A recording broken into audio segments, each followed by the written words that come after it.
ಭಾಷೆಯ ಗಡಿಗಳನ್ನು ದಾಟಿ ಯಕ್ಷಗಾನ ಬೆಳೆಯುತ್ತಿದೆ. ಪ್ರಧಾನಿ ಮೋದಿ ಪ್ರತಿನಿಧಿಸುವ ವಾರಣಾಸಿಯ ಕ್ಷೇತ್ರದ ರಾಷ್ಟ್ರೀಯ ನಾಟಕ ಶಾಲೆಯ ವಿದ್ಯಾರ್ಥಿಗಳು ಕೃಷ್ಣನಗರಿ ಉಡುಪಿಗೆ ಯಕ್ಷಗಾನ ಕಲಿಯಲು ಬಂದಿದ್ದಾರೆ. ಗುರು ಬನ್ನಂಜೆ ಸಂಜೀವ ಸುವರ್ಣರ ಮಾರ್ಗದರ್ಶನದಲ್ಲಿ ಹಿಂದಿ ಯಕ್ಷಗಾನದ ಶಿಬಿರ ಏರ್ಪಟ್ಟಿದೆ.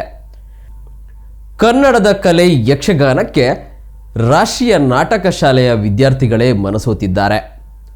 ಭವಿಷ್ಯದ ಚಲನಚಿತ್ರರಂಗದ ಮತ್ತು ಟಿವಿ ಪರದೆಯನ್ನು ಅಲಂಕರಿಸಲಿರುವ ಯುವ ಕಲಾವಿದರು 20 ದಿನಗಳಿಂದ ಯಕ್ಷಗಾನ ಅಭ್ಯಾಸ ಮಾಡುತ್ತಿದ್ದಾರೆ.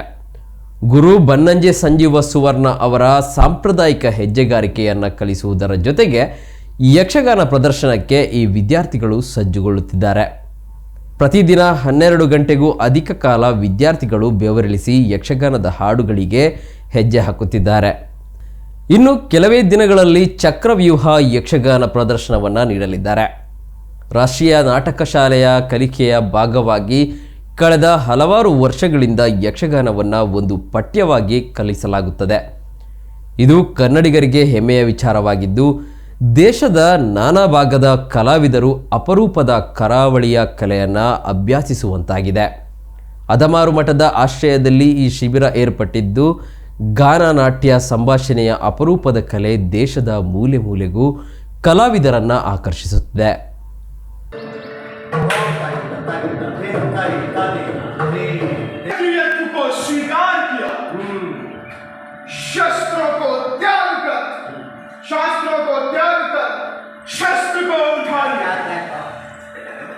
ब्राह्मण होकर जन्म लिया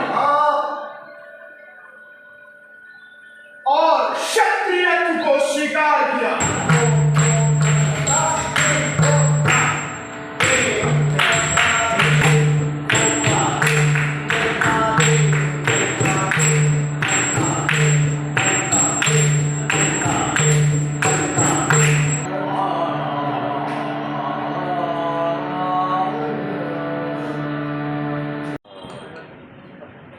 ವಾರಣಾಸಿಯ NSTಯ ವಿದ್ಯಾರ್ಥಿಗಳು ಉಡುಪಿಗೆ ಬಂದು ಅದಮಾರು ಮಠದ ಚೌಕಿಯಲ್ಲಿ ಈಗ ಸದ್ಯಕ್ಕೆ ಅಭ್ಯಾಸ ಮಾಡ್ತಾ ಇದ್ದಾರೆ. 20 ಜನ ಹುಡುಗರು ಬಂದಿದ್ದಾರೆ, ಮಕ್ಕಳು ಬಂದಿದ್ದಾರೆ. 20 ಜನ, ಅದರಲ್ಲಿ 9 ಜನ ಹುಡುಗಿಯರು. ಇವರಿಗೆ ಪ್ರಾಥಮಿಕ ತಾಳ ಮತ್ತು ರಾಗಗಳು ಅಭ್ಯಾಸ ಮಾಡಿಸಿ ಪೂರ್ವರಂಗ ಮತ್ತು ಕೊನೆಯಲ್ಲಿ ಒಂದು ಯಕ್ಷಗಾನವನ್ನು ಮಾಡಿಸಲಿಕ್ಕೆ ಅಲ್ಲಿಂದ ಸೆಂಟ್ರಲ್ ಗೌರ್ಮೆಂಟಿಂದ ಅವರಿಗೆ ಫಂಡ್ ಸಿಕ್ಕಿದೆ.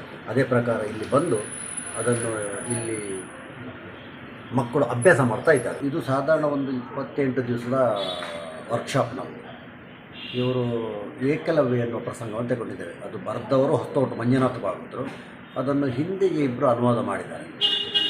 ಈ ಬಂದಂಥ ಮಕ್ಕಳೆಲ್ಲ ನಾಟ್ಯಶಾಸ್ತ್ರವನ್ನು ಅಭ್ಯಾಸ ಮಾಡಿದವರು. ವಾರಣಾಸಿಯಲ್ಲಿ 1 ವರ್ಷ ಅವರಿಗೆ ಆ ಎಜುಕೇಷನನ್ನು ಕೊಡ್ತಾರೆ. ಜೊತೆಯಲ್ಲಿ ಬೇರೆ ಬೇರೆ ನಮ್ಮ ದೇಶದ ಕಲೆಗಳು, ಉದಾಹರಣೆಗೆ ಕೇರಳದ ಕಥಕಳಿ, ಕೂಡಿಯಟ್ಟಂ, ಕಳರಿಪಟ್ಟು ಇಂಥದ್ದನ್ನೆಲ್ಲ ಅವರು ಅಭ್ಯಾಸ ಮಾಡಿದ್ದಾರೆ. ಮುಂದೆ ಅವರು ಈ ಸಿನಿಮಾಗಳಲ್ಲಿ, ಸೀರಿಯಲ್ಗಳಲ್ಲಿ ಎಲ್ಲ ಪಾತ್ರಗಳನ್ನು ಮಾಡಲಿಕ್ಕೆ ಈ ಪೂರ್ವ ಸಿದ್ಧತೆಗಳನ್ನು ಮಾಡ್ತಾಯಿದ್ದಾರೆ. ಮುಖ್ಯವಾಗಿ ಮಹಾಭಾರತ, ರಾಮಾಯಣದಂಥ ಗ್ರಂಥಗಳ ಬಗ್ಗೆ ಅಧ್ಯಯನ ಮಾಡ್ತಾ ಇದ್ದಾರೆ. ಇದೇ ರೀತಿ ಬಹಳ ವರ್ಷದಿಂದ ನಮ್ಮಲ್ಲಿ ಬರ್ತಾ ಇದ್ದಾರೆ.